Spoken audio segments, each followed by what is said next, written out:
1976 lançou em conjunto com a Antónia de Sousa na RTP uma reportagem chamada Aborto Não é Crime. Reportagem da série Mulher, na altura da RTP. Pode-nos explicar que reportagem foi esta e como é que ela foi recebida?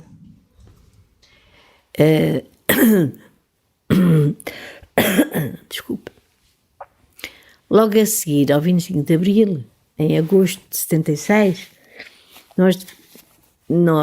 foi Antónia de Sousa que fez uma proposta à televisão, à RTP, de apresentarmos uma série onde se debatessem os problemas femininos que eram praticamente esquecidos pela imprensa, não é? E, ao mesmo tempo, documentasse a participação das mulheres, o comportamento das mulheres durante o período revolucionário.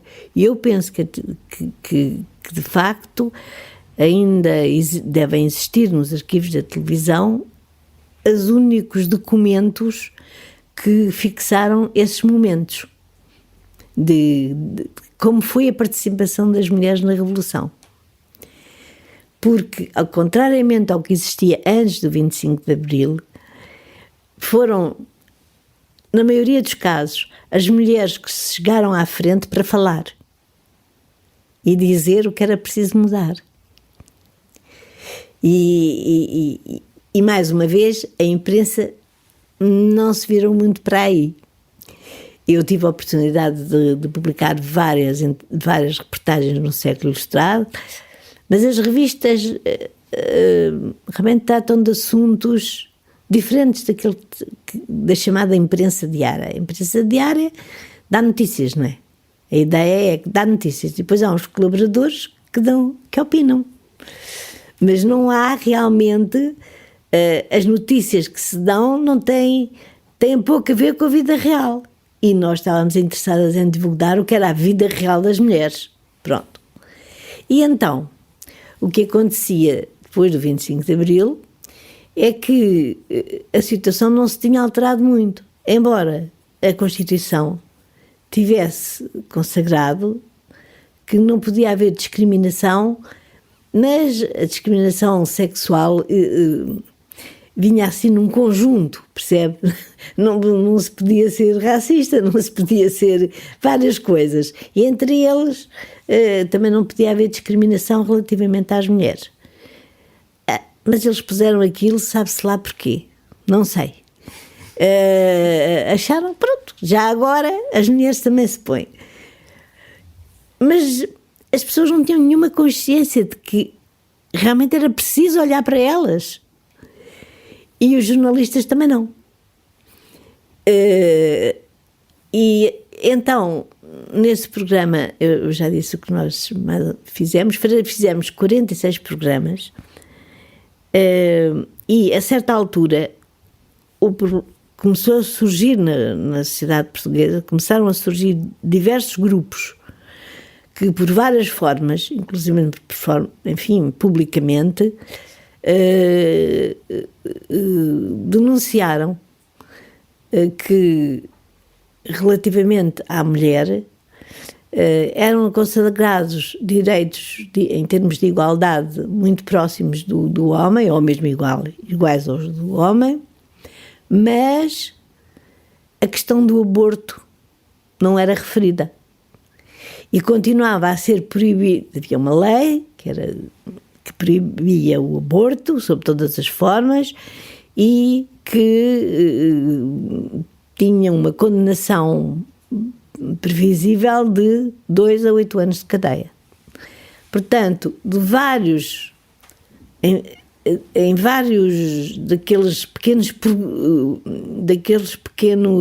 partidos que se formaram, eles foram talvez os primeiros a apresentar essa questão publicamente, percebe?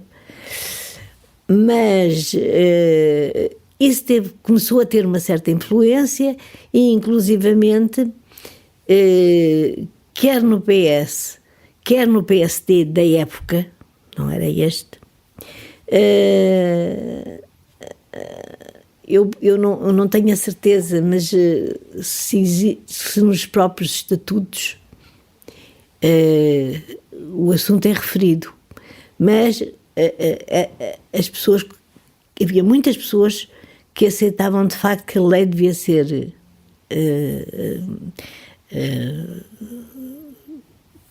alterada, não é? E por outro lado foi um secretário de Estado da Saúde do PSD que publicou a primeira lei que estabelecia que em todos os serviços de saúde fossem criadas consultas de planeamento familiar. Acho que foi um primeiro passo. Lembra-se do nome desse? Foi o Dr. Albino Aroso, que eu não conheci pessoalmente, mas que foi uma pessoa de facto que teve uma importância muito grande no avanço do Estatuto da Mulher e da liberdade da mulher de decidir se quer ou não quer ter um filho, não é? Ou se o pode ter. Claro, mas isso... Então numa altura em que, ou seja, publica esta reportagem, não é? Nesta altura em que já havia este caldo na sociedade. Sim, havia este caldo, exatamente. Mas como é que as pessoas reagiram a esta coisa? Nós já tínhamos feito uma abordagem anterior que era: vamos discutir o aborto ilegal, vamos discutir o que é o aborto. E aí reunimos, enfim, vários médicos, sei lá, biólogos, assistentes sociais, etc., para discutir qual era a situação do aborto em Portugal. Pronto. E isso não causou particular estrondo. Passou entre nós de 15 a 15 dias fazíamos um programa e apresentávamos. Mas, a certa altura, porque realmente o movimento pró-aborto, pró-legalização do aborto começou a crescer, embora eu não posso dizer que tivesse sido um movimento popular, mas nós demos-nos conta que, porque tínhamos contactos e íamos aos sítios e saíamos de Lisboa e etc., e cada um tinha também as suas experiências, que esse era um problema que realmente atingia grandemente as mulheres. Até porque havia uma estimativa de que se faziam 300 mil abortos em Portugal. Claro que isto é uma estimativa, não se podia fazer uma estatística segura, mas nesse decreto do Dr. Albino Aroso, ele considera e aceita uma estimativa de 100 mil abortos, o que apesar que tudo... Por ano. Estamos a falar por ano. O que é uma brutalidade, e planeamento familiar era uma coisa que só as pessoas de uma certa elite, com métodos científicos, não é? As pessoas sempre praticaram contracepção e fizeram abortos desde que a humanidade é humanidade, não é? Mas com métodos científicos foi uma coisa muito recente. A pílula anticoncepcional data dos anos 50 e era proibida em Portugal, embora alguns médicos, poucos, mas alguns, tivessem a coragem de passar receitas e então eram tidas como um medicamento. E as mulheres, mas poucas pessoas, ao fim e ao cabo, tinham acesso a esses métodos. Usavam métodos perigosos, muito perigosos, e os abortos não eram realizados em ambiente de saúde pública e de facto havia muitas mulheres a morrer de abortos. Mas se já na altura se falava tanto do aborto, depois aquilo... porquê que chocou tanto a reportagem que fizeram? Bom, porque as pessoas que eram a favor, contra a legalização do aborto, nessa altura também aumentaram de protesto, não é? Os protestos também foram aumentando.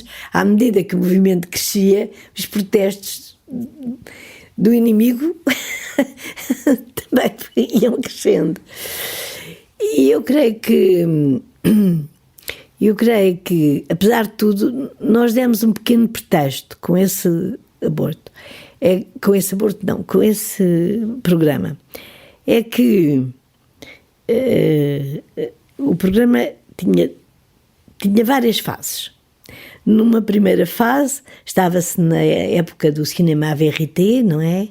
Era câmara fixa e depois havia tinha-se feito uma... Não, eu não estava nisso, mas outras pessoas tinham criado uma clínica na Cova da Piedade, que não era totalmente legal, não é? Embora as pessoas que lá estivessem fossem pessoas qualificadas, enfermeiras, médicas, etc. E onde as mulheres eram recebidas com uma autoatitude que não era da parteira, só estava ali para fazer o aborto e receber o dinheiro, não é? Elas faziam gratuitamente e antes davam um tempo para a mulher refletir se efetivamente queria ou não queria, e de qualquer maneira também havia um limite no tempo da gravidez. Bom, então nós começámos o programa com a filmagem de uma dessas reuniões. Como eu lhe disse, é um bocado chato, na minha opinião, mas quem mandava era o realizador. Portanto, ele resolveu que era assim, câmara fixa, lá foram discutindo, pronto. Até que se chegou a uma altura que eles resolveram ir filmar um aborto à casa de uma senhora, que foi feito em casa de uma senhora, para mostrar que não era assim um bicho de 7 cabeças, e que utilizaram um método que se estava a expandir em França, que era, não necessitava de uma grande intervenção técnica. Utilizavam uma bomba de encher pneus de bicicletas, ao contrário, não é? E como é que se diz? Faziam a aspiração do embrião. Era por sucção. Por sucção, exato. Isso enfureceu completamente os médicos. E depois, no final, mostravam num frasco aquilo que tinham tirado lá de dentro. E que eram uns farrapos sanguíneos. E que não tinha nada a ver com a imagem que era reproduzida nos cartazes dos os que eram contra a alteração da lei, que no fundo mostravam uma criança de 6 meses, não é? E queriam fazer crer às pessoas que aquilo era um feto, não é? De 10 semanas. Não é assim, não é? Aliás, nós fizemos, eu posso-vos mostrar, um dossiê que distribuímos a todos os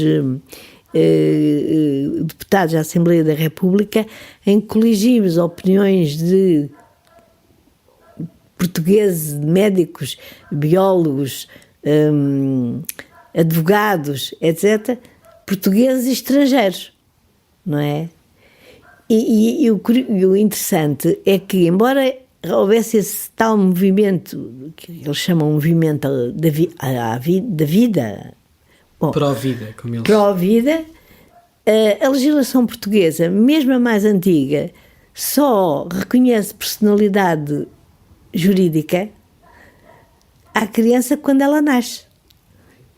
Enquanto ela está na barriga da mãe, ela não tem personalidade jurídica. Portanto, quer dizer, era tudo contraditório. E nós não queríamos realmente fazer abortar, embora em Inglaterra abortassem crianças até aos 6 meses de gravidez, crianças não são, são quase crianças, não é? Até aos 6 meses de gravidez, nós nunca pedimos isso. E isso, de facto, depois foi uma movimentação enorme. Eu penso que foi o que depois viria a dar o Bloco de Esquerda. Eram 3 PSR. movimentos. Não era o PC. O PSR. Era o PSR, Era o DP. era o DP e era mais um qualquer. Era um que era agora... a Política 21, não é? Que depois... Não sei se Usaram-se ainda os era, ainda não havia Política 21, era um outro. Enfim, mas a OC talvez. Não sei. Bom, é que tinha por slogan que a OC era uma espinha enterrada na garganta do cunhal. E então fizeram na Voz do Operário uma sessão que elas intitularam O Aborto Não é Crime, que aliás era o título do nosso programa, O Aborto Não é Crime. E depois lá a equipa de realização insistiu que eu no final fizesse uma declaração a dizer que concordava com... Pronto, eu estava de facto empenhadíssima nessa campanha, embora não fizesse parte de nenhum movimento, quer dizer, reunia com todos, dávamos com todos, mas tinha uma comissão de veteranas, vá lá, que entrava a Maria Isabel Barreno, a Teresa Horta, olha, muita gente. Éramos para aí, não era muita gente, era para aí umas 15 pessoas. E as 3 Antónias, E as a 3 Antónia Marias. de Sousa, tal, e não, porque a Fátima, como é que se chama? Há uma delas que é Maria Velha a Costa. Maria Velha Costa, não entrou nessas coisas. Ela depois tomou uma outra direção que não coincidia com o das feministas. E claro que formou-se então uma comissão nacional que se chamava Para o Aborto e Contracepção. A nossa comissão chamava-se Comissão para a Despenalização do Aborto por uma Maternidade Responsável. Portanto, era mais suave. Eu acho que o escândalo veio, sobretudo, de o aborto ser feito em moldes que não eram os tradicionais. Porque os médicos nessa altura, havia médicos, uns eram absolutamente contra, outros que admitiam. E não sei que tipo de relação é que eles tinham com as parteiras, mas a verdade é que as parteiras faziam o aborto, mas tinham sempre um médico por trás que, se houvesse complicação, atendia às pessoas. Quer dizer, para as pessoas era mais seguro, não é? Mas não era o desejável, não era todo o desejável. Depois, porque elas não se identificaram, as dessa clínica da Cova da Piedade, elas não se identificaram. Uma delas, por acaso, tem hoje um lugar muito responsável na Alfredo da Costa. Mas eu realmente, a partir depois começaram a cair na televisão imensas queixas. E não... do CDS, da Ordem dos Médicos, por exercício ilegal de medicina. Não se sabia. Também da maternidade de Alfredo da Costa, não é? Na altura, os responsáveis também a acusaram de... Sim, eu não pertencia porque não era médica nem enfermeira, nem coisa nenhuma. Estava a ser acusada de prática, não é? Ou de fomentar práticas. Não, eu acabei por ser acusada de... eles pediam, em relação a mim, prática de exercício de medicina ilegal. Eu nem lá tinha... Eu não tinha feito nenhum aborto, nem tinha praticado nenhum aborto. Mas pronto. Isto porquê? Porque eu trabalhava com uma empresa independente, numa equipa independente, que depois tinha um contrato com a televisão. Pronto. E eu trabalhei muitos anos, já trabalhava antes do 25 de Abril com essa equipa no mesmo esquema. Pronto. Entretanto, eles constituíram, depois do 25 de Abril, uma cooperativa e quando começávamos a ser chamados à Polícia de Justiça, aí houve como é que se chama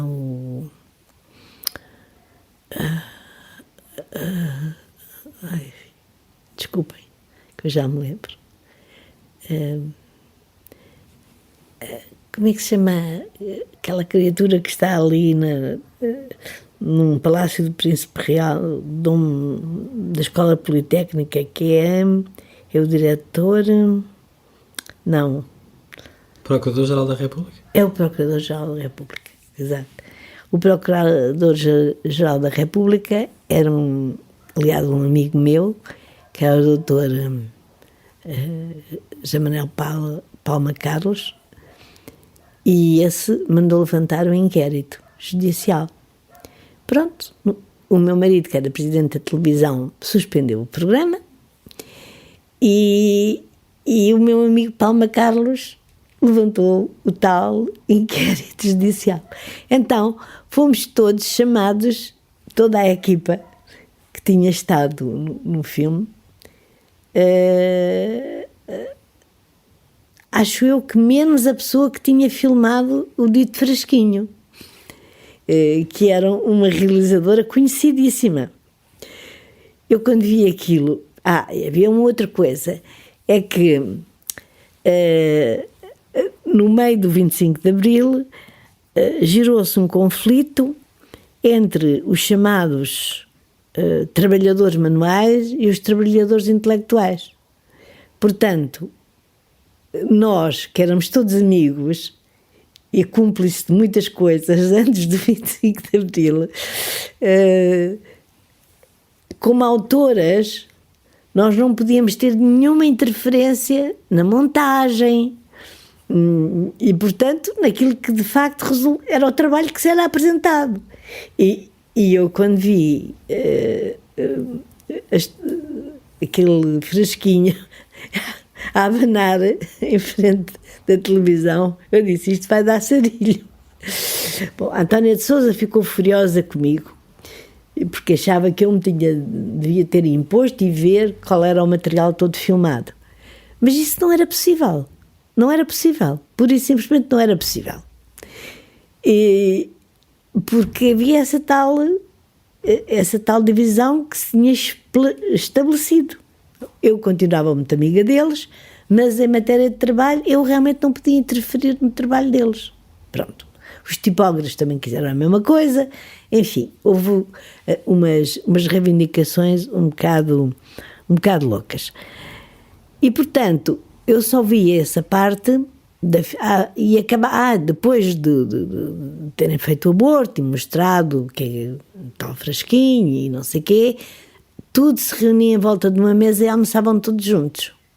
Bem, era realmente o descrédito completo daquela coisa que havia, que o aborto era uma coisa assim. Ele só era uma coisa assim porque era escondido, porque era clandestino. Mas isso o filme demonstrava que podia não ser assim. E que eu acho que a clandestinidade, por um lado, era perigoso para a saúde das pessoas. Porque as pessoas a quem iam, elas não sabiam bem se eram pessoas aptas ou não aptas, era quem aparecia para fazer, não é? Embora algumas tivessem uma indicação dos médicos, dos ginecologistas a que iam. Mas eles realmente quiseram fazer aquilo assim, foi um happening. Pronto, e então, como era uma cooperativa, eu não fazia parte da cooperativa, mas trabalhava com eles e tive o maior gosto em trabalhar com eles. Trabalhava com eles há mais de 20 anos para a televisão e nunca tínhamos tido problemas. Também não podíamos ter porque havia censura, não é? De maneira que fomos todos chamados à judiciária. E então eles foram realmente muito, como é que eu ia dizer, foram muito solidários comigo. Quando eu fui lá, eles queriam duas coisas. Quem é que era responsável pelo programa? Eu disse, sou eu, porque sou autora. O que já foi uma ousadia, porque o realizador também era autor, não é? E eram vários realizadores que tinham intervido no programa. Eram três pelo menos eram. E assumi, portanto, a responsabilidade é minha, e depois tentei convencer os polícias que eles também deviam aderir à causa. Bem, isto prolongou-se por algum... mas as outras pessoas foram todas chamadas e todos disseram, eu sou responsável. Até o senhor que carregava com a máquina foi lá e disse, não, eu também sou responsável pelo programa. Todos eram responsáveis. E era uma equipa aí de 15 pessoas, percebe? Era muito mais prático acusarem só uma. Está a ver o que era acusarem 15 pessoas? Eles pensaram, ai, 15 pessoas. Ao menos era... Pronto, eu tinha dito que era autora, tinha dito que a responsabilidade era toda minha, só que levaram naquilo, no fazer do processo, não é? 3 anos. E eu fui julgada em 79. Felizmente. Tive um procurador e um juiz que estavam do nosso lado. E eu fui absolvida. Mas não foram momentos nada agradáveis, porque eu não sabia o que eles pensavam. E eu digo-lhe que não é nada agradável estar no banco dos réus. Eu até achava e pensava que estar uns anos presa daria uma boa reportagem. Mas o meu problema era o meu filho, percebe? 10 anos, assim, não sei quantos anos, então acusaram-me eu estava acusada de ofensa à moral pública e incitamento ao crime. Mas tudo se passou pelo melhor e pronto, esse foi um episódio, mas com isso fechou-se o programa. Essa reportagem foi em 1976 e foi o ponto de partida para a campanha da despenalização, como falávamos há pouco. Mas isso só acaba por acontecer quase 30 anos depois, em 2007. A despenalização do aborto. Sim. Mas eu acho que isso, quer dizer, o movimento de solidariedade não foi só português, mas foi de outros países que souberam do caso e que, sei lá, que foram muito solidários comigo. Depois começaram a aparecer outros casos em que as pessoas tinham mesmo feito aborto, não é? E realmente... Em todos os casos, os juízes absolveram as pessoas e isso deu lugar a manifestações espontâneas em frente do Tribunal da Beira. Quer dizer, o movimento realmente desenvolveu-se muito a partir daí. Nós apresentámos por 2 vezes um abaixo-assinado, uma petição à Assembleia da República com 5.000 assinaturas de cada vez. Fizemos um manifesto. Em França tinham feito um manifesto, aí 200 e tal mulheres mais ou menos conhecidas mais ou menos, ou como escritores ou como outra coisa qualquer, em que diziam eu abortei, para incentivar, para dizer, olha, eu declaro isto, pronto. E nós fizemos um documento parecido com 2.000 assinaturas. E muitas dessas mulheres nunca tinham tido filhos e nem podiam tê-los. Isso em que ano? Foi no decurso, portanto, entre 76 e 79. Eu fui julgada em julho, acho que é, de 79. E depois há estes 30 anos de lutas, de referendos, de barcos do aborto que vêm a Portugal e são proibidos de vir, há propostas de lei.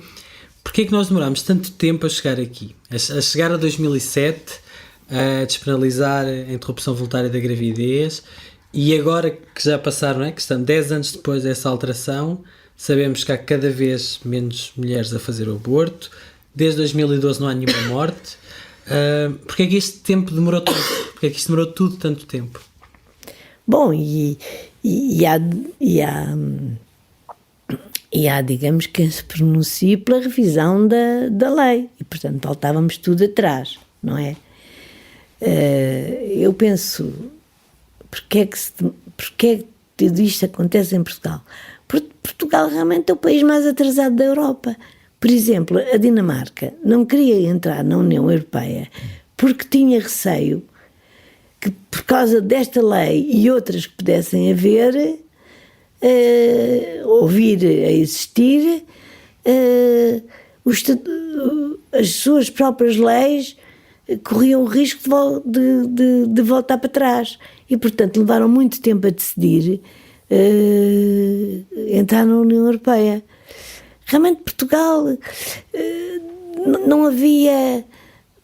Quer dizer, nós tínhamos 50 anos de regime ditatorial, de censura, de uma sujeição, digamos, das populações, tinham sido muito manipuladas pela própria Igreja Católica. Era um país, de facto, onde havia muitos católicos, outros não eram católicos, mas de certa maneira eram tocados por essa argumentação, e foi preciso surgir uma argumentação diferente, foi preciso surgirem esses movimentos que exerceram de facto influência sobre a classe política da esquerda, embora muitas pessoas do PSD estivessem do nosso lado e se tivessem manifestado. Natália Correia, por exemplo, foi a única pessoa do PSD que, na altura da votação da lei, se levantou do seu lugar de deputada e votou a favor da abolição, enfim, da alteração da lei. O Pedro Pinto, por exemplo, saiu da sala. Enfim, várias pessoas do PSD manifestaram-se a favor daquilo que nós estávamos a fazer. E pronto, realmente nós estávamos, até em Espanha já tinham chegado a uma conclusão, não é? Já tinham resolvido o problema. Portanto, Portugal estava de novo orgulhosamente só, não é? E realmente isso afetava totalmente a liberdade das mulheres. Este foi mais um episódio do É Apenas Fumaça, onde se fala da sociedade com quem quer falar sobre ela. Obrigado, Maria Antónia Paula. Muito obrigado a vocês. O É Apenas Fumaça é produzido por Maria Almeida, Bernardo Afonso, Pedro Zuzarte, Federico Raposo, Pedro Cardoso, Ricardo Ribeiro, Tomás Pereira e por mim, Pedro Santos. A música é dos Lotus Fever. Ouçam mais episódios em apenasfumaca.pt ou no iTunes, SoundCloud, YouTube, SAP24, Comunidade Cultura e Arte e também noutras aplicações de podcast. Até já!